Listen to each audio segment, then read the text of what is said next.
বনানীতে শিক্ষার্থী ধর্ষণ মামলায় সাফাতের 6 ও সাদমানের 5 দিনের রিমান্ড মঞ্জুর। প্রাথমিক জিজ্ঞাসাবাদে মিলেছে সত্যতা, ব্রিফিংয়ে ডিএমপি।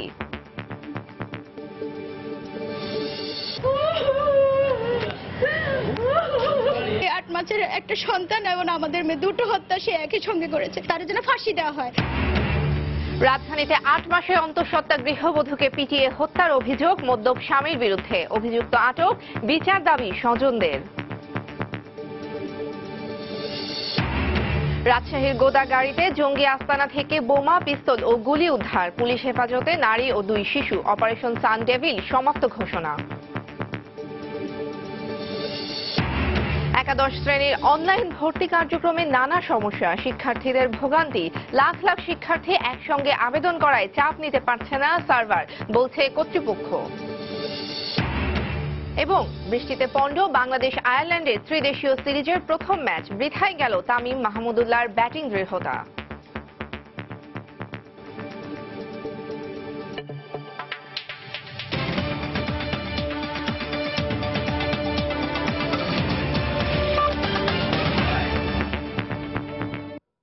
প্রবাসী সময়ের সঙ্গে আছি আমি তাহিয়া রুবাইয়াত অপলা। বনানীতে 2 শিক্ষার্থী ধর্ষণ মামলার মূল আসামি সাফাত আহমেদের 6 দিন ও সাদমান সাকিফের 5 দিনের রিমান্ড মঞ্জুর করেছেন আদালত। শুক্রবার দুপুরে ঢাকা মহানগর হাকিম রায়হানুল ইসলাম এ রিমান্ড মঞ্জুর করেন। এদিকে প্রাথমিক জিজ্ঞাসাবাদে ঘটনার সত্যতা মিলেছে বলে জানিয়েছে ঢাকা মহানগর পুলিশ। শুক্রবার দুপুরে ঢাকার মুখ্য মহানগর হাকিম আদালতে তোলা হয় বনানীতে 2 শিক্ষার্থী ধর্ষণ মামলার মূল আসামি সাফাত আহমেদ ও সাদমান সাকিবকে। বনানী থানায় দায়ের করা মামলায় 10 দিনের রিমান্ড আবেদনের উপর শুনানিতে অংশ নেন রাষ্ট্রপক্ষ ও আসামি পক্ষের আইনজীবী। আদালতে রাষ্ট্রপক্ষের আইনজীবী ধর্ষণের ঘটনাটিকে পরিকল্পিত দাবি করেন। এছাড়া এর সঙ্গে আরও কারা জড়িত তা জানতে আসামির রিমান্ড দাবি করেন তিনি। তবে আসামি পক্ষের আইনজীবীর দাবি, ব্যবসায়ীর পুত্র সাফাতকে হেয় করতেই তার সাবেক স্ত্রী ধর্ষণের ঘটনা সাজিয়েছেন। তাদেরকে যখন ধর্ষণ করা হয় তখন কিন্তু অস্ত্রের মুখে জোর জবরদস্তি করে ভয়ভীতি মারধর করে তাদেরকে ধর্ষণ করেছে এবং তখনও বলেছে যে তারা যেন কোনো আদালতের আইন আশ্রয় না নেয়। আমার আসামি সম্পূর্ণ নির্দোষ নিরপরাধ। কিরকম ধর্ষণের যে আলামত, যে সিমটম, সেটা এজাহারের বডিতে সম্পূর্ণভাবে অনুপস্থিত। এর আগে দুপুরে ডিবি কার্যালয়ে ব্রিফিংয়ে ডিএমপির যুগ্ম কমিশনার দাবি করেন, শতভাগ পেশাদারিত্বের সঙ্গে ঘটনার তদন্ত করছেন তারা। প্রাথমিক জিজ্ঞাসাবাদে পুলিশ ঘটনার সত্যতা পেয়েছে বলে দাবি করেন তিনি। আসামিদের প্রাথমিক জিজ্ঞাসাবাদে যে জিনিসটা পেয়েছি, ঘটনা প্রাথমিকভাবে সত্য বলে প্রতীয়মান হয়েছে। অভিযান এখনো শেষ হয়নি, তাদের গ্রেপ্তারের মধ্য দিয়ে গ্রেপ্তারের অভিযানটা শেষ হবে। এই মামলার বাদীদের প্রতি একটি সংবেদনশীল থেকে আমরা যাতে তদন্ত কার্যক্রম এগিয়ে নিতে পারি, এই জন্য মাননীয় কমিশনার গতকাল একটি তদন্ত সহায়ক কমিটি গঠন করেছেন। এর আগে বৃহস্পতিবার রাতে পুলিশের বিশেষ অভিযানে সিলেট থেকে গ্রেপ্তার করা হয় সাফাত ও সাদমানকে। মামলার অন্য 3 আসামি এখনো পলাতক রয়েছে।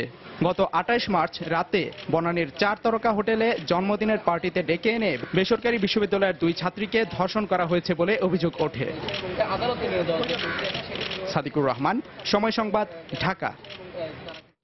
রাজধানীর খিলগাঁওয়ে মাহমুদা আক্তার নামে 8 মাসের অন্তঃসত্ত্বা এক গৃহবধূকে পিটিয়ে হত্যার অভিযোগ উঠেছে মদ্যপ স্বামীর বিরুদ্ধে। ঘটনার পরপরই অভিযুক্ত স্বামী সাইফুল্লাহকে আটক করেছে খিলগাঁও থানা পুলিশ। নিহতের স্বজনরা মাহমুদা হত্যার দাবি করেছেন। কামরুজ্জামান মামুনের রিপোর্ট। যেভাবে ও হত্যা করেছে, একটা হত্যা না, দুটো হত্যা করেছে সে।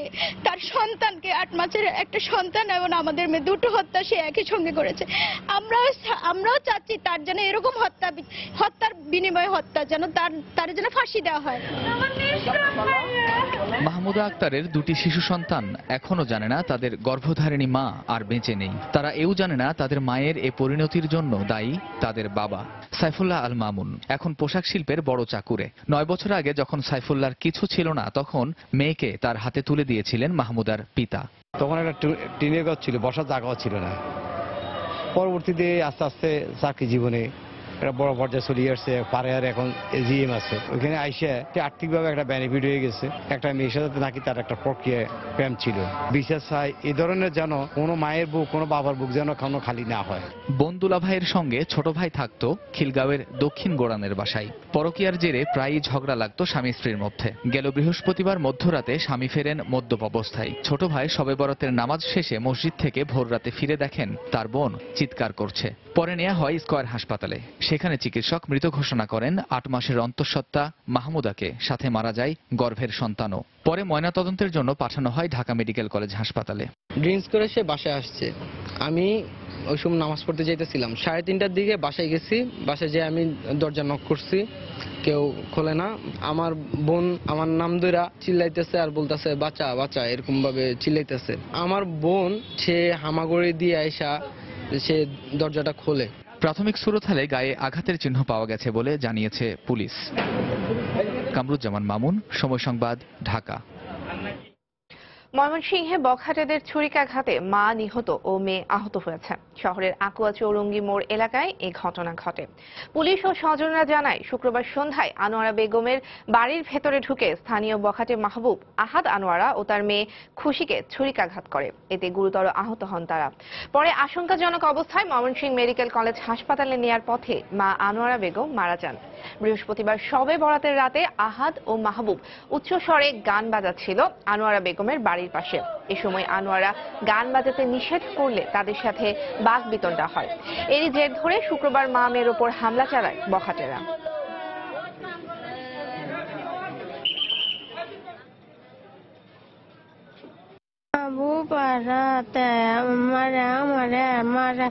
ছুরি মারছে আমার মারে আর আমার বোনরা আমার কুবাইছে। আমরা ফিরাই আঙ্গল লাগতো, তারা ধরে কুবাইছে। আমি তাগর বিচার চাই। মেয়ে যে খুশি 14 বছর, ওকে আহত অবস্থা পেয়েছে এবং আমরা ওয়ার্ডে ভর্তি করেছি। দুই বখাটের সাথে তর্ক হয়েছিল, তো তাদের বাড়ির সামনে দিয়ে যাওয়ার সময় তারা তখন পিছন দিক দিয়ে এসে তাকে ছুরি দিয়ে আঘাত করে। ইতিমধ্যে দুজনের বাড়িতে অভিযান চালিয়েছি, তারা পুরো সপরিবারে পলাতক আছে, তো আমরা শীঘ্রই আসামি ধরে ফেলবো। রাজশাহীর গোদাগাড়িতে জঙ্গি আস্তানা থেকে 11টি বোমা, একটি পিস্তল, 2 রাউন্ড গুলি ও একটি ম্যাগাজিন উদ্ধার করেছে পুলিশ। ঘটনাস্থল থেকে নিহত 5 জঙ্গির মরদেহ উদ্ধার করে রাজশাহী মেডিকেল কলেজ হাসপাতালের মর্গে পাঠানো হয়েছে। পরে শুক্রবার দুপুরে অপারেশন সান ডেভিল সমাপ্ত ঘোষণা করে পুলিশ। সাইফুর রহমান রকির তথ্য ও হাবিবুর রহমান পাপ্পুর তোলা ছবি নিয়ে ডেস্ক রিপোর্ট। শুক্রবার সকালে গোদাগাড়ির মাটিকাটা ইউনিয়নের বেনিপুর গ্রামের জঙ্গি আস্তানায় দ্বিতীয় দিনের মতো অভিযান শুরু করে বোমা নিষ্ক্রিয়কারী দল। এ সময় তারা ঘটনাস্থল থেকে 11টি বোমা, একটি পিস্তল, 2 রাউন্ড গুলি ও একটি ম্যাগাজিন উদ্ধার করে। আলামত সংগ্রহ শেষে সমাপ্ত ঘোষণা করা হয় অপারেশন সানডেভিল। ঘরের ভিতরে প্রবেশ করে এবং বোম ডিসপোজাল টিম ঘরের ভিতর থেকে 11টি আনএক্সপ্লোডেড এক্সপ্লোসিভ ডিভাইস উদ্ধার করে সিআইডির ক্রাইম সিন থেকে সার্চ করে বিভিন্ন ধরনের আলামত, এই আলামতগুলি জব্দ করে। আরেকজন জীবিত মহিলা আমাদের কাছে আছে, তাকে আমরা জিজ্ঞাসাবাদ করব। এদিকে নিহতদের মৃত্যু বিস্ফোরণের কারণেই হয়েছে বলে ময়নাতদন্ত শেষে জানিয়েছেন চিকিৎসক। ফার্স্ট বডির ভিতরে একজন ইয়াং ম্যান আছে, সে হলো আলামিন, প্রবাবলি ওর নামটা, বয়স 17 সম্ভবত।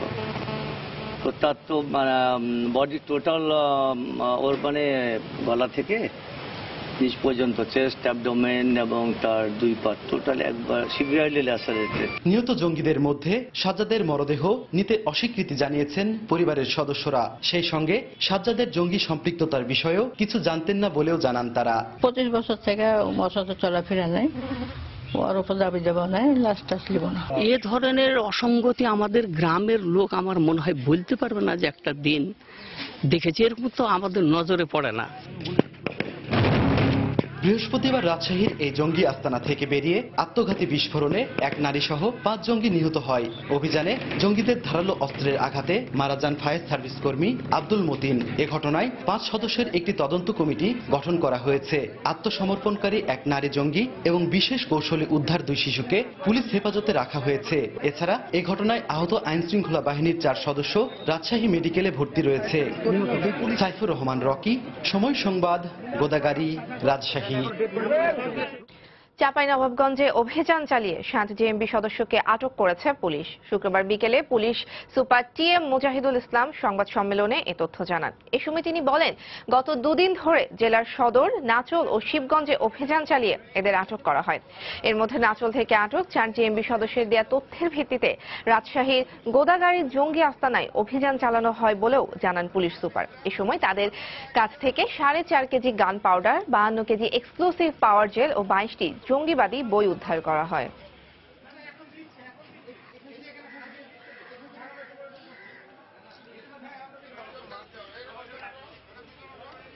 জেলার নাচলে প্রথম অপারেশনটি হয়, সেখান থেকে আমরা 4 জনকে, এরপরে শিবগঞ্জ থেকে 2 জনকে এবং সদর থেকে 1 জনকে আমরা অ্যারেস্ট করি এবং তাদের কাছ থেকে প্রাপ্ত তথ্যের ভিত্তিতে আমরা রাজশাহীতে যে অপারেশনটি হয়েছে সেটিও আমরা তাদেরকে ইনফর্ম করি এবং তাদেরকে সহযোগিতা করি। প্রবাসী সময় আরো থাকছে। ভোলার তজুমুদ্দিনে জেলেদের সহায়তা কর্মসূচির চাল বিতরণ করা হয়নি 2 মাসেও। মাছ ধরায় বিরত থাকলেও সরকারি সাহায্য বঞ্চিত জেলেরা।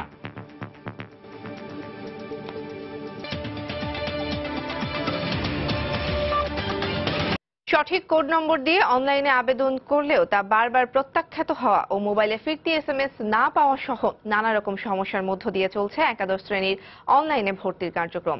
উপায় না দেখে শিক্ষার্থীরা ছুটছেন বিভিন্ন কলেজে ভর্তি তথ্য কেন্দ্রে। অনেকে আবার নির্ভুল আবেদন করতে শরণাপন্ন হচ্ছে ইন্টারনেটের দোকানেও।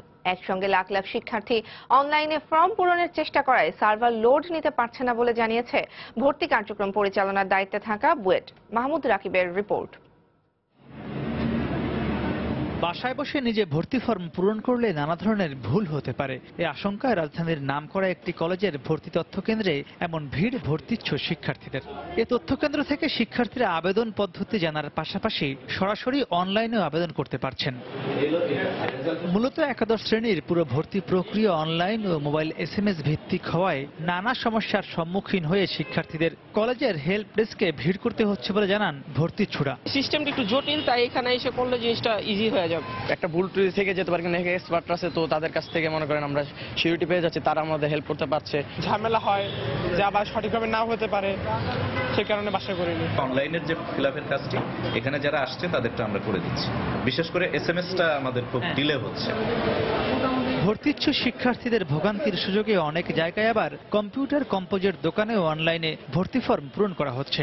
পারিশ্রমিক বাবদ নির্ধারিত টাকার চেয়ে কিছু বেশি নিলেও নির্ভুল আবেদন করতে সেখানেও হাজির হচ্ছেন অনেক শিক্ষার্থী। তবে শিক্ষার্থী ও দোকানদারদের দাবি, ধীরগতির ইন্টারনেট ও ফিরতি এসএমএস পেতে দেরি হওয়ার কারণে ভোগান্তি বাড়ছে তাদের।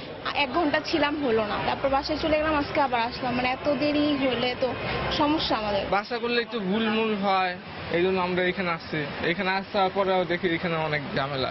কলেজ চুজ করলে কলেজ আসে না, একটা অ্যাপ্লাই করতে গেলে 2 থেকে 3 ঘন্টা সময় ওয়েট করতে হচ্ছে। সাবমিট দেওয়ার আগে ক্যান্সেল হয়ে যায়, পেজ স্লো হয়ে যায়, করতে পারতেছে না। প্রিন্ট দেওয়ার আগে হয়তো বা পেজটা ডাউন হয়ে যায়। ট্রানজেকশন আইডি দেখাচ্ছে, মানে আমরা দিচ্ছি ঠিক, কিন্তু আপনার ওটা হচ্ছে যে রং দেখাচ্ছে। এইভাবে যদি হয় তাহলে আমরা একটা ছাত্র ছাত্রীর যে পূরণগুলো কিভাবে আপনার করবো।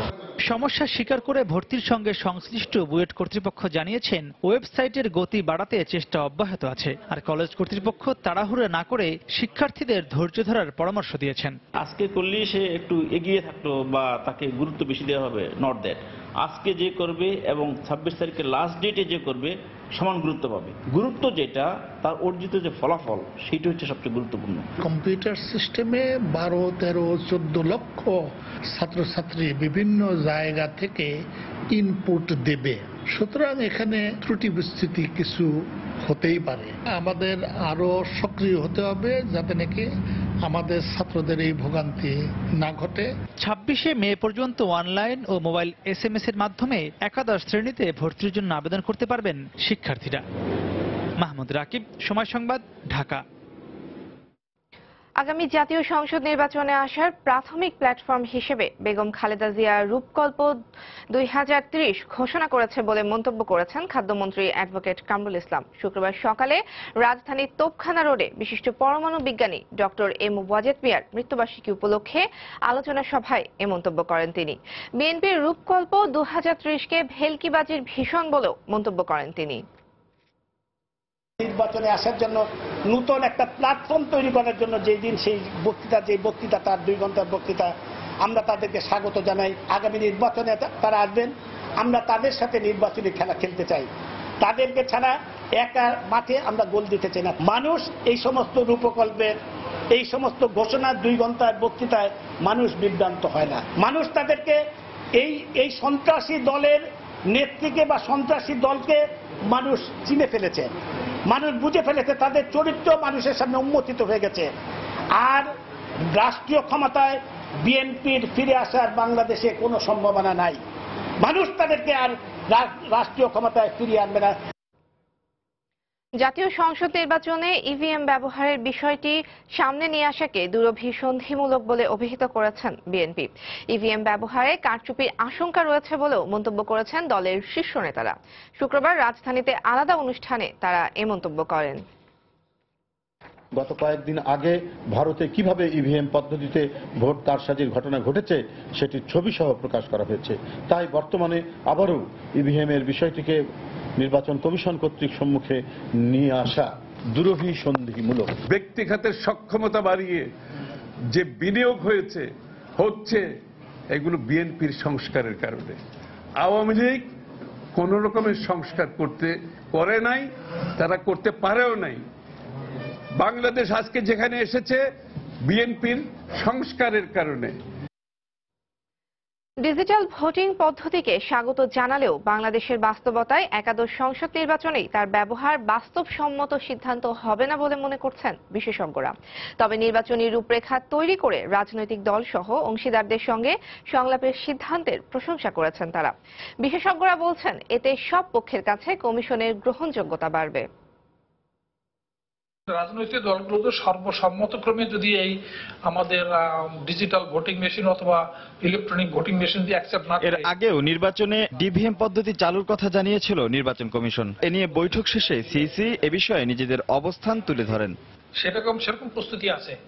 যদিও ডিভিএম চালুর বিষয়টি ইতিবাচক হিসেবে দেখছেন বিশেষজ্ঞরা, তবে তারা বলছেন সবার মতামতের ভিত্তিতে হলেও এদেশের বাস্তবতা আর রাজনৈতিক পরিস্থিতি বিবেচনায় জাতীয় নির্বাচনের মতো এত বড় প্ল্যাটফর্মে তা চালু করা বাস্তবসম্মত হবে না। এই কতগুলো টেকনিক্যাল কমপ্লিকেশন আছে। প্রথমত হচ্ছে যে ম্যানেজমেন্ট, যেটা ইলেকশন কমিশনের ম্যানেজমেন্ট যদি এই পদ্ধতিতে যায় তাহলে আমাদের দেশে এই ম্যানেজমেন্ট ভেরি ডিফিকাল্ট। এক্সপেরিমেন্টাল জিনিস যদি আমি মনে করি সব পলিটিক্যাল পার্টি রাজিও হয়, তাহলে এখন থেকে নির্বাচন হওয়ার সময় আছে আমার হিসাব মতে লেস দ্যান 2 ইয়ার। এই পরিকল্পনাই থাকুক, আগামী নির্বাচনে এটাকে ইন্ট্রোডিউস করা খুব ডিফিকাল্ট। ইলেকট্রনিক ভোটিং নিয়ে অনেক রকম প্রশ্ন আমাদের দেশে সৃষ্টি হয়েছে এবং এগুলো কতগুলো বাস্তবসম্মত আমি জানি না। জাতীয় নির্বাচনে অবশ্যই এটা ব্যবহারের আগে আমাদের ঐক্যমত্যে পৌঁছা দরকার। নির্বাচনী রূপরেখা তৈরি আর সংলাপের সিদ্ধান্ত কমিশনের সঙ্গে অংশীদারদের সম্পর্ক উন্নয়নে সহায়তা করবে বলেও মনে করেন এই বিশেষজ্ঞরা। এই প্রক্রিয়ার মাধ্যমে তাদের যে সিদ্ধান্তগুলো আরো পরিচালিত হওয়ার সুযোগ পাবে, এগুলো আরো গ্রহণযোগ্য হবে। শুধু ডেকে অন দ্য স্পট কথা বলবেন তাতে কিছু আসা যাবে না।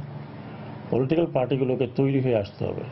কি কি বিষয় আপনি আলোচনা করছেন সেই এজেন্ডাগুলো কিন্তু তাদেরকে তৈরি করে দিতে হবে।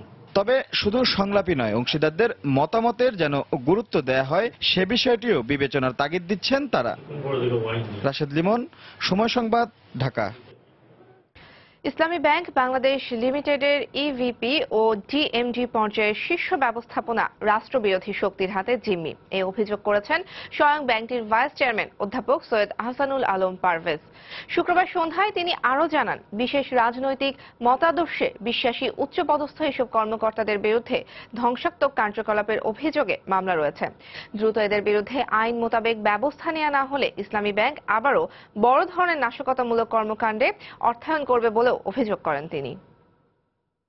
ইসলামী ব্যাংকের শীর্ষ ব্যবস্থাপনা রাষ্ট্রদ্রোহী যারা শক্তি, যারা বাংলাদেশের স্বাধীনতাতে বিশ্বাস করে না, যারা সারা জীবনটাই ওই দলের জন্য ইনভেস্ট করছে, তাদের হাতে জিম্মি হয়ে গেছে।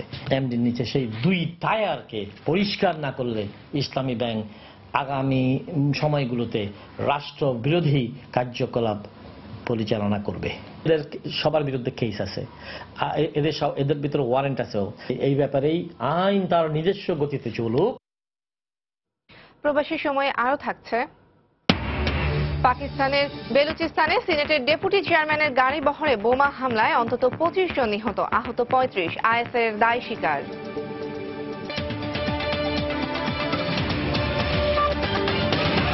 সুনামগঞ্জের হাওড় অঞ্চলে মাছের মড়কের পর নিষেধাজ্ঞা প্রত্যাহার করা হলেও পাওয়া যাচ্ছে না মাছ। এতে চরম বিপাকে পড়েছেন মৎস্যজীবীরা। তাদের সহযোগিতায় কেউ এগিয়ে আসছে না। ইকরামুল কবিরের 4 পর্বের ধারাবাহিকের শেষ পর্বে আজ দেখুন হাওড় পাড়ের মৎস্যজীবীদের করুণ চিত্র।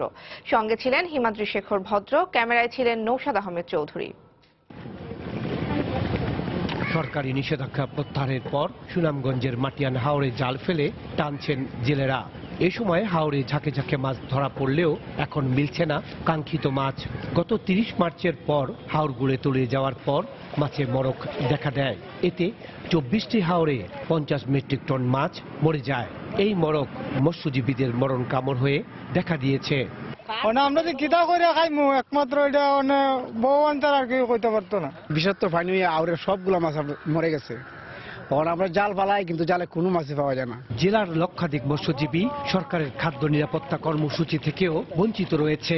আমার মৎস্যদের মাধ্যমে আমরা একটা তালিকা তৈরি করে পাঠিয়েছি। আশা করছি ডিপার্টমেন্টও চিন্তা ভাবনা করছে, রিলিফ মিনিস্ট্রির সাথে যোগাযোগ হচ্ছে, চিন্তা ভাবনা করছে, তাদেরকেও সরাসরি আমরা কিছু পুনর্বাসনের ব্যবস্থা করব।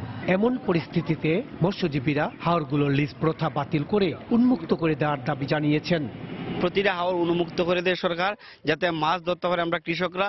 এছাড়া আমাদের আর কোনো উপায় নাই। সরকার যেন অনুরোধ করি ডাকনা দিয়ে ফি দিয়ে দেয়, ফি দিলে মাটি সবগুলো আবরি।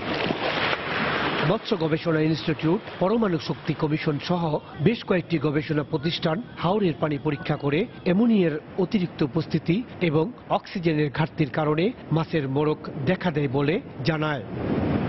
ঢলের পানিতে হাওরগুলো নিমজ্জিত থাকার ফলে প্রায় 41 কোটি টাকার মাছ মরে যায়। এর ফলে হাওরগুলোতে মাছের আকাল দেখা দিয়েছে। মৎস্যজীবীরা এই অবস্থা থেকে উত্তরণের জন্য সরকারের সহযোগিতা কামনা করেছেন। সুনামগঞ্জের মাটিয়ান হাওর থেকে ইকরামুল কবির, সময় সংবাদ। ভোলার তজুমুদ্দিনে জেলে পুনর্বাসনে বরাদ্দ প্রায় 576 টন চাল বিতরণ না করে রহস্যজনক কারণে গুদামে মজুত রাখা হয়েছে। গত 2 মাসে দুস্থ জেলেদের মধ্যে এ চাল বিতরণে কোনো ব্যবস্থা নেয়নি উপজেলা প্রশাসন ও খাদ্য বিভাগ। এতে নিষেধাজ্ঞা মেনে মার্চ এপ্রিল 2 মাস মাছ ধরা থেকে বিরত থাকা প্রায় 7000 জেলে সরকারি সাহায্য থেকে বঞ্চিত হয়েছেন। এজন্য সংশ্লিষ্ট ইউনিয়ন পরিষদ চেয়ারম্যানকে দায়ী করে চাল দ্রুত বিতরণের ব্যবস্থা নেওয়ার কথা জানালেন উপজেলা নির্বাহী কর্মকর্তা। নাসির উদ্দিন লিটনের তথ্য ও উৎপল দেবনাথের ছবি নিয়ে ডেস্ক রিপোর্ট। গত মার্চ এপ্রিল 2 মাস ইলিশ রক্ষা অভিযানের সময় বেকার জেলেদের পুনর্বাসনের জন্য তজুমুদ্দিন উপজেলার 7196 জন জেলের জন্য মাসে 40 কেজি করে চাল বরাদ্দ দেয়া হয়। অভিযানের শুরুতেই জেলা প্রশাসকের দপ্তর থেকে 2 মাসের জন্য 576 মেট্রিক টন চালের ছাড়পত্র দেয়া হয়। 30 মার্চ উপজেলা খাদ্য নিয়ন্ত্রকের দপ্তর থেকে 5 ইউপি চেয়ারম্যানদের অনুকূলে প্রথম কিস্তির 288 মেট্রিক টন চালের ডিও লেটার দেয়া হয়। কিন্তু ওই চাল বিতরণ না করলেও 26 এপ্রিল ওই 5টি ইউনিয়নে দ্বিতীয় কিস্তির 288 মেট্রিক টন চালের ডিও লেটার দেয় কর্তৃপক্ষ। কিন্তু ওই চালও বিতরণ না করে গুদামেই রেখে দেওয়া হয়েছে।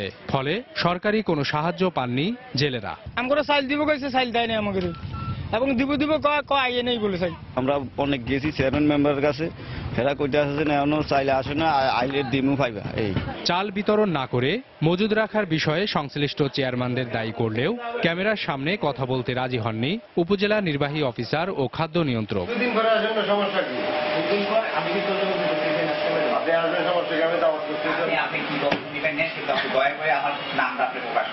বরাদ্দকৃত জেলে পুনর্বাসনের চাল গুদামে মজুদ আছে উল্লেখ করে খাদ্য বিভাগের এই কর্মকর্তা বলেন, দুস্থ জেলেদের কথা চিন্তা করে চালগুলো মজুদ রেখেছেন। এখন চেয়ারম্যানরা সবাই বলছে যে আমরা কিছু চেয়ারম্যানের নক করছি, ঢাকা আছে বলে ঢাকার পয়সা নিয়ে যাবে, আর বলতেছে যে সবাই 1 সপ্তাহের মধ্যে মাল উত্তোলন করে নিয়ে যাবে। উপজেলায় মোট 13,518 জন নিবন্ধিত জেলে সহ প্রায় 20,000 জেলে রয়েছেন। সময় সংবাদ, ভোলা। এবার প্রবাসী খবর। যুক্তরাষ্ট্রে অভিবাসীদের অপরাধী হিসেবে চিহ্নিত করতে ট্রাম্প প্রশাসনের অপচেষ্টা নিউ ইয়র্কে সফল হবে না বলে মন্তব্য করেছেন mayor Bill de Blasio. Asia Pacific American heritage month উপলক্ষে মেয়রের সরকারি বাসভবনে আয়োজিত অভ্যর্থনা অনুষ্ঠানে বাংলাদেশি সহ এশিয়ার বাসিন্দাদের এভাবে আশ্বস্ত করেন মেয়র ব্লাজিও। তিনি বলেন, নিউ ইয়র্কের পুলিশ বন্ধু হিসেবে সবসময় অভিবাসীদের পাশে থাকবে। নিউ ইয়র্ক থেকে টিএম মামুনের ছবিতে শিহাবুদ্দিন কিসলুর পাঠানো report. Asia Pacific American heritage month উপলক্ষে নিউ ইয়র্কের এশীয় বংশোদ্ভূত মার্কিন নাগরিকদের সম্মানে নিজ সরকারি বাসভবনে অভ্যর্থনার আয়োজন করেন নিউ ইয়র্কের মেয়র বিল ডি ব্লাজিও ও first lady Chirlane McCray. Bangladeshi সহ বিভিন্ন এশীয় কমিউনিটির 5 শতাধিক প্রতিনিধি এই অনুষ্ঠানে উপস্থিত ছিলেন। মেয়র বিল ব্লাজিও নিউ ইয়র্কবাসীদেরকে নির্ভয়ে ট্রাম্প প্রশাসনের বিদ্বেষের রাজনীতির বিরুদ্ধে ঐক্যবদ্ধ থাকার আহ্বান জানান। অভিবাসীদের অবদানেই নিউ ইয়র্ক নিরাপদ এবং সমৃদ্ধি শহরে পরিণত হয়েছে। আমরা এখানে বিদ্বেষকে প্রশ্রয় দিতে পারি না। অভিবাসীদেরকে সব ধরনের সহযোগিতা দেওয়া হচ্ছে বলে জানান ইমিগ্রেশন কমিশনার নিশা আগরওয়াল। এই শহরে অনেক এশীয় বংশোদ্ভূত মার্কিন নাগরিক রয়েছেন। তারা প্রতিনিয়তই বিভিন্ন সামাজিক, অর্থনৈতিক ও উন্নয়নমূলক কাজের মাধ্যমে নিউ ইয়র্কের সমৃদ্ধিতে ভূমিকা রেখে চলেছেন। আর নিউ ইয়র্ক প্রশাসনও তাদের নিরাপত্তার পাশাপাশি কাগজপত্রহীন অভিবাসীদের জন্য স্বাস্থ্যসেবা ও আইনি সহায়তার ব্যবস্থা করেছেন।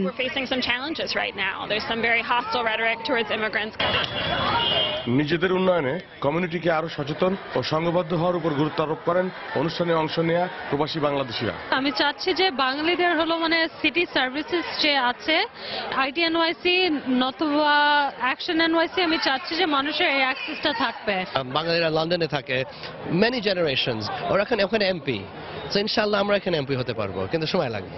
কমিউনিটির সহায়ক যে সমস্ত তহবিল আছে, যে সমস্ত সিটির ফান্ড আছে, সেখান থেকে আমরা সুযোগ সুবিধা অর্জন করতে পারবো। এটা আমাদের ভবিষ্যৎ প্রজন্মের জন্য একটি বড় অর্জন বলে আমি মনে করি। অভিবাসী হিসাবে অবদানের জন্য লস অ্যাঞ্জেলেসের ডেইলি শোর স্বনামখ্যাত মুসলমান কৌতুক শিল্পী ভারতীয় বংশোদ্ভূত মিনাজ হাসানকে অনুষ্ঠানে সম্মাননা স্মারক তুলে দেন মেয়র ব্লাজিও। নিউ ইয়র্ক নগরীতে বর্তমানে এশীয় প্রশান্ত মহাসাগরীয় অভিবাসীর সংখ্যা 13 লাখ, আর কাগজপত্রহীন অভিবাসী রয়েছে 5 লাখ। শিহাবুদ্দিন কিসলু, সময় সংবাদ, নিউ ইয়র্ক, যুক্তরাষ্ট্র। বিদেশি শ্রমিকদের কাছ থেকে ঘুষ নেয়ার অভিযোগে এক মালয়েশীয় ইমিগ্রেশন কর্মকর্তাকে গ্রেফতার করেছে দেশটির দুর্নীতি দমন কমিশন। সংস্থাটির পরিচালক মোহাম্মদ ফাউজি মোহাম্মদ জানান, সোমবার তাকে গ্রেফতার করা হয়েছে। কমিশন তার বিরুদ্ধে আনা দুর্নীতির অভিযোগের তদন্ত করছে বলেও জানান তিনি। এর আগে 37 বছর বয়সী এই কর্মকর্তার বিরুদ্ধে 2,79,00,000 রিঙ্গিত বেআইনিভাবে আয়ের অভিযোগ ওঠে। দুর্নীতি দমন কমিশন ইতিমধ্যে তার 2.5 কোটি রিঙ্গিতের সম্পদ জব্দ করেছে। এর মধ্যে বেশ কয়েকটি দামি গাড়ি, মূল্যবান ঘড়ি, বাড়ি ও 10 লাখ রিঙ্গিতের ব্যাংক ডিপোজিট রয়েছে। বর্তমানে ঘুষের বিনিময়ে পারমিট পাওয়া শ্রমিকদের খুঁজছে commission. Sebelum ini SPRM telah menyita wang tunai 1 juta ringgit daripada suspek utama. জাল পাসপোর্ট তৈরি করে এক গৃহবধূ ও তার 2 শিশুকে মালয়েশিয়ায় পাচারের অভিযোগে আলী রেজা সোহেল নামে এক বাংলাদেশিকে গ্রেফতার করেছে পুলিশ। কুয়ালালামপুরের বন্দর কিনারা থানার এএআই মোহাম্মদ নুরদিন বিন মোহাম্মদ নূরের নেতৃত্বে গোপন সংবাদের ভিত্তিতে একদল পুলিশ অভিযান চালিয়ে তাকে গ্রেফতার করে। পুলিশ জানায়, গেল 2 মে মালয়েশিয়ার বাংলাদেশ দূতাবাসে শিশু পাচারের অভিযোগের এক আবেদনের প্রেক্ষিতে তাকে গ্রেফতার করা হয়। আলী রেজা সোহেল সংঘবদ্ধ মানব পাচার চক্রের সদস্য।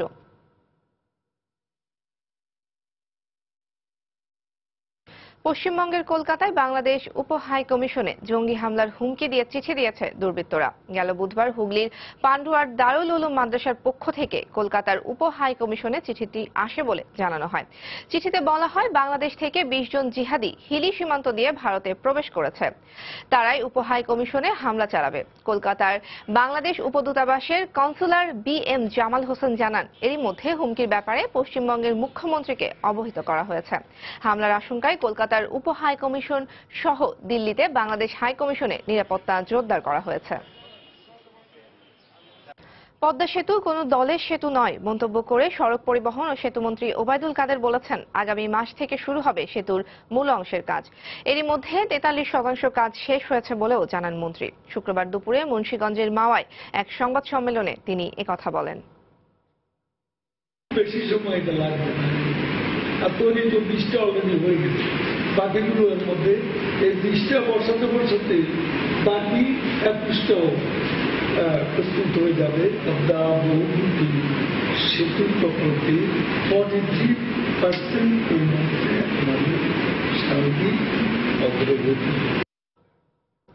রাজধানীর গুলশানে অস্ট্রেলিয়ান হাই কমিশনের দখলে থাকা ফুটপাত ও রাস্তা উদ্ধারে অভিযান চালিয়েছে ঢাকা উত্তর সিটি কর্পোরেশন। শুক্রবার দিনভর চলে এ অভিযানে ফুটপাতে থাকা 1.5 শতাধিক ছোট বড় বেষ্টনী পিলার ভেঙে ফেলা হয়। সিটি কর্পোরেশনের কর্মকর্তারা জানান, অস্ট্রেলিয়ান হাই কমিশনের সামনে থাকা ফুটপাত ছাড়াও মূল সড়কের কিছু অংশ দখল করে বেষ্টনী পিলার বসিয়ে সাধারণ মানুষের পথ চলা বন্ধ করে দেওয়া হয়েছিল।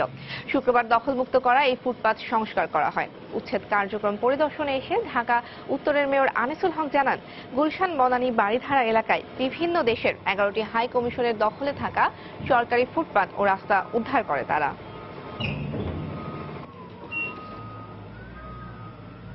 অস্ট্রেলিয়ান এমবাসি এখানে এসে দেখছেন, মনে হচ্ছে যেন একটা যুদ্ধক্ষেত্র। আমার মনে হয় না সিরিয়া বা ইরাক কোথাও এই ধরনের বোল্ডার, এত স্ট্রং বোল্ডার লাগানো হয়েছে।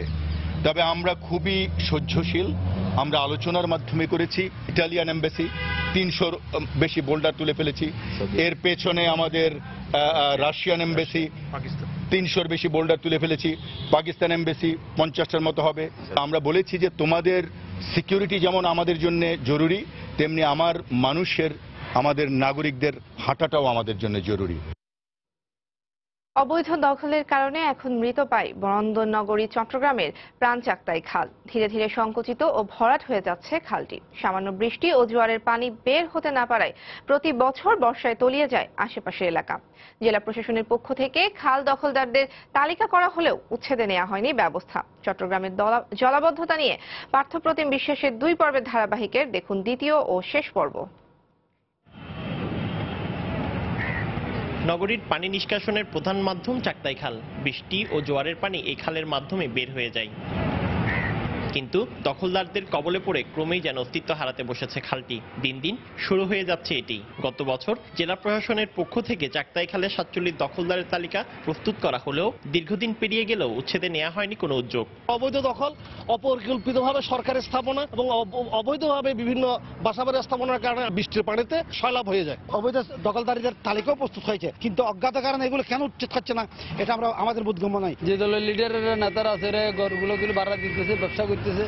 সরকারি থেকে শুরু করে ব্যক্তি মালিকানাধীন প্রতিষ্ঠান সহ সবাই এই দখলের সাথে যুক্ত বলে জানান নগর পরিকল্পনাবিদ। এই দখলদাররা খুব প্রভাবশালী ব্যক্তিত্ব। এই প্রভাবশালী ব্যক্তিরা হয় সরাসরি রাজনৈতিক ব্যক্তিত্ব অথবা রাজনৈতিক ব্যক্তিত্বের সাথে তাদের সদ্ভাব আছে। কাজেই এই রাজনৈতিক দৃঢ় অভিলাষ ছাড়া এবং প্রশাসনের দৃঢ়তা ছাড়া এই নালাখাল উদ্ধার করা সম্ভব নয়। আদালতের নির্দেশনা না পাওয়ায় অবৈধ দখলদারদের উচ্ছেদ করা যাচ্ছে না বলে দাবি সিটি মেয়র ও জেলা প্রশাসকের। জেলা প্রশাসনকে এটা দায়িত্ব অর্পণ করা হয়েছে। জেলা প্রশাসন সেই হিসাবে সার্ভেও করেছেন এবং তারা চিহ্নিতও করেছেন। এখন এই ক্ষেত্রে ধরেন পরবর্তী করণীয় যেটা, সেটা যদি করতে হয় তাহলে তখন এই আদালত যে নির্দেশন দিয়েছেন এটার একটা সার্টিফিকেট কপি লাগবে। মেয়র মহাদের সাথে কথা বলে আমরা দেখি যে কিভাবে উচ্ছেদ করা যায়। তবে উচ্ছেদ এটা করতেই হবে, যেহেতু চাকতাই খাল যতক্ষণ পর্যন্ত অবৈধ দখলদার মুক্ত না হবে ততক্ষণ এই জলাবদ্ধতা নিরসন সম্ভব হবে না। সিটি কর্পোরেশনের হিসাব অনুযায়ী চাকতাই খালের দৈর্ঘ্য প্রায় 18,800 ফুট, প্রস্থ এলাকা ভেদে 20 থেকে 70 ফুট পর্যন্ত। পার্থপ্রতিম বিশ্বাস, সময় সংবাদ, চট্টগ্রাম। খাগড়াছড়িতে পূর্বশত্রুতার জের ধরে প্রতিপক্ষের হামলায় বাবা ও ছেলে নিহত হয়েছেন। শুক্রবার রাতে এ ঘটনায় আহত 2 জন সদর হাসপাতালে ভর্তি আছেন। পুলিশ ও আহতরা জানান, সদরের থালিপাড়ায় ইউপি সদস্য কালীবন্ধু ত্রিপুরার সঙ্গে স্থানীয় চিরঞ্জিত ত্রিপুরার বিরোধ চলছিল। এরই জের ধরে কালীবন্ধু ত্রিপুরা ও তার সমর্থকরা চিরঞ্জিতের বাড়িতে হামলা চালায়। ধারালো অস্ত্রের আঘাত ও গুলিতে ঘটনাস্থলে চিরঞ্জিত মারা যান। আহত হন তার স্ত্রী ও পরিবারের 3 জন। খবর পেয়ে পুলিশ ঘটনাস্থলে পৌঁছে তাদের উদ্ধার করে সদর হাসপাতালে নিলে চিরঞ্জিতের ছেলে কর্ণ ত্রিপুরাকে মৃত ঘোষণা করেন চিকিৎসক। এই ঘটনায় চিরঞ্জিতের ছোট ছেলে যুবরাজ ত্রিপুরা নিখোঁজ রয়েছে বলে দাবি হামলার শিকার পরিবারের। জন মোটামুটি আমাদেরকে ঘিরে ফেলছে, ফেলার পর আমার সূচকের দরে ওরা কেটে ফেলছে আমাদের সামনে। ওদেরকে নির্মমভাবে হত্যা করা হয়েছে, আর আমরা এটা বিচার চাই। চিরঞ্জিত ত্রিপুরা তার পরিবার সহ খাওয়া দাওয়া করার সময় কালীবন্ধু ত্রিপুরা তার ছেলে সহ আরো কিছু লোকজন সহ হঠাৎ করে আক্রমণ করে। পরিপ্রেক্ষিতে ঘটনাস্থলেই চিরঞ্জিত নিহত হয় এবং তার ছেলে এবং স্ত্রী গুরুতর আহত হয়। ঘটনাস্থলে অতিরিক্ত পুলিশ ফোর্স মোতায়েন করা হয়েছে। মঙ্গল গ্রহের গবেষণায় রোবটের যথার্থ ব্যবহার করতে যুক্তরাষ্ট্র ভিত্তিক গবেষণা প্রতিষ্ঠান মার্স প্রতি বছর আয়োজন করে রোবট প্রতিযোগিতা। পৃথিবীতেই মঙ্গল গ্রহের আদলে তৈরির পরিবেশে রোবটগুলোকে দেয়া হয় নানা চ্যালেঞ্জ। এর ভেতরে সেরা 5-এ পৌঁছানো অত্যন্ত গৌরবের বলে মনে করা হয়। আগামী 1 জুন যুক্তরাষ্ট্রে প্রতিযোগিতায় অংশ নিতে যাচ্ছে ইন্ডিপেন্ডেন্ট ইউনিভার্সিটির তৈরি একটি রোবট। শফিক মোহাম্মদের প্রতিবেদন।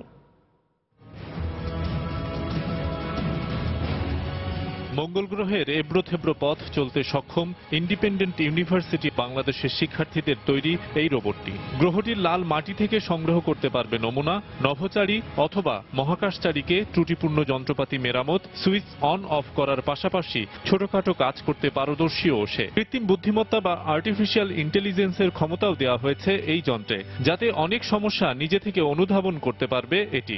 নিজেদের নির্মিত রোবটটি যুক্তরাষ্ট্রের ইউনিভার্সিটি রোভার চ্যালেঞ্জে মূল প্রতিযোগিতায় অংশ নেওয়ার যোগ্যতা অর্জন করেছে। শেষ মুহূর্তের সংযোজন বিয়োজনের কাজ চলছে রোবটের। দিন-রাত ল্যাবে ব্যস্ত সময় পার করছেন টিম অ্যাটেন্ডেন্টের 13 সদস্য। কেন আমরা এটা পার্টিসিপেট করব না, সো সেভাবেই আমাদের একজন ফ্যাকাল্টি ছিলেন, নাম মিস্টার আলারাবি। উনি আমাকে ইন্সপিরেশন দিলেন যে প্রণব, আমরা একসাথে মিলেই কাজ করি, সো আমরা কিছু একটা করতে পারবো। ডিজাইন থেকে শুরু করে বিভিন্ন যন্ত্রাংশ নিজেরাই তৈরি করেছে বলে দাবি টিম অ্যাটেন্ডেন্টের। এই বিশেষত্বর কারণেই 1 থেকে 5-এর মধ্যে থাকার ব্যাপারে আশাবাদী এসব তরুণ বিজ্ঞানীরা। শুরুতে ছিল একবারে র লেভেলে স্টুডেন্ট অ্যান্ড টিচার্স কম্বাইন একটা ওয়ার্ক, পরবর্তীতে হয়ে গেল কি এটা একটা ইউনিভার্সিটি লেভেল ওয়ার্ক। এখন যেটা হয়েছে যে এটা আসলে পুরো বাংলাদেশ লেভেল, এখন আমরা বাংলাদেশকে রিপ্রেজেন্ট করতে যাচ্ছি। টিম অ্যাটেন্ডেন্টের সাথে চালিকা শক্তি হিসেবে কাজ করেছে IUB computer science and engineering বিভাগের প্রধান। ওরা যখন প্রথম আমার কাছে এসেছিল, of course I had doubt in my mind, অস্বীকার করার কিছু নাই। তারপরেও আই ট্রাস্টেড দেম এন্ড চ্যালেঞ্জটা আমরা ওভারকাম করতে পারি। বাট প্রত্যেকটা পার্ট, 3টা মেকানিক্যাল, ইলেকট্রিক্যাল অ্যান্ড কমিউনিকেশন, সবগুলোই আসলে very challenging task for us. আগামী 1 জুন থেকে আমেরিকার ইউটাহ অঙ্গরাজ্যের মার্স ডেজার্ট রিসার্চ স্টেশনে বিভিন্ন দেশের 36 দল অংশ নেবে এই প্রতিযোগিতায়। শফিক মোহাম্মদ, সময় সংবাদ, ঢাকা।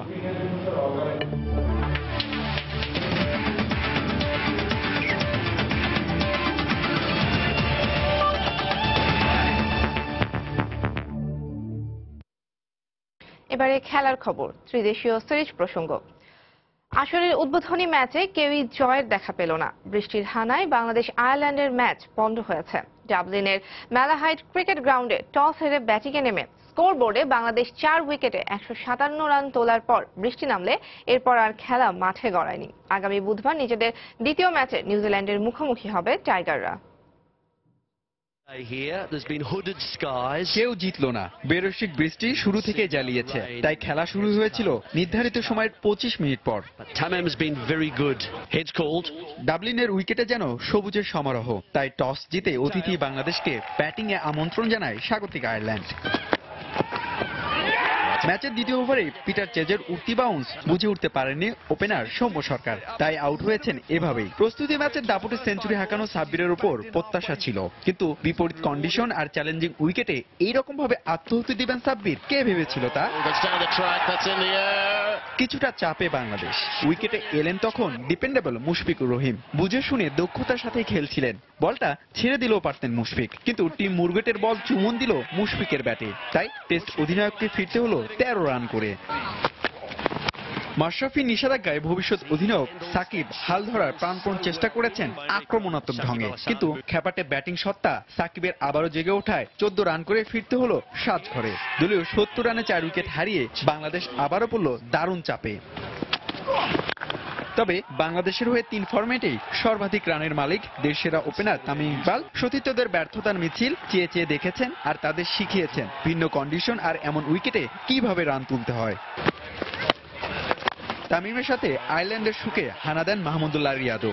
বরাবরই আগ্রাসী ঢঙ্গে ব্যাটিং করা তামিম স্বভাব বিরোধী ব্যাটিং করে তুলে নেন ক্যারিয়ারে 35তম 50। এরপর হাত খুলে খেলতে থাকেন তামিম ও মাহমুদুল্লাহ। চাপ উল্টো চেপে বসলো আয়ারল্যান্ডের উপর। কিন্তু ওই নাছোড়বান্দা বৃষ্টি আবারও ডাবলিনের আকাশ ভেঙে আসে। তামিম আর মাহমুদুল্লাহ মিলে করেন 87 রানের জুটি। প্রায় 4 ঘন্টা পর ম্যাচ রেফারি খেলা পরিত্যক্ত ঘোষণা করেন। হুমায়ুন কবির রোজ, সময় সংবাদ। এ পর্যায়ে শীর্ষ সংবাদগুলো জানিয়ে দিচ্ছি আরেকবার। বনানীতে শিক্ষার্থী ধর্ষণ মামলায় সাফাতের 6 ও সাদমানের 5 দিনের রিমান্ড মঞ্জুর। প্রাথমিক জিজ্ঞাসাবাদে মিলেছে সত্যতা, ব্রিফিংয়ে ডিএমপি।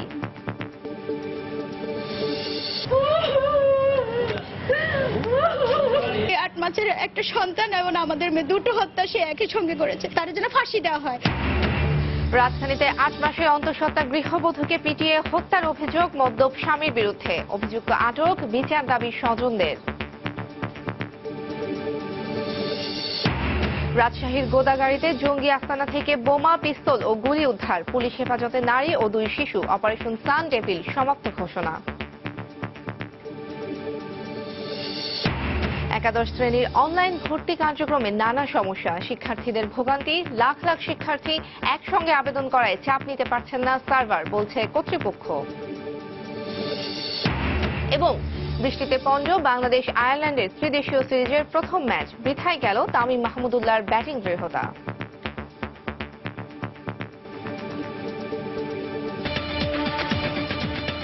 এই ছিল প্রবাসী সময়। যে কোনো খবর পেতে ভিজিট করুন সময়নিউজ.tv। যে কোনো বাংলা লিংক ও রবি নম্বর থেকে সময় সংবাদের খবর, অনুষ্ঠান সূচি জানতে এবং যে কোনো তথ্য সময় সংবাদকে জানাতে ডায়াল করুন 16242 নম্বরে। এছাড়া এই মাত্র পাওয়া খবর মোবাইলে পেতে SMS করুন *বিএন লিখে পাঠিয়ে দিন 16242 নম্বরে। সঙ্গে থাকুন সময়ের।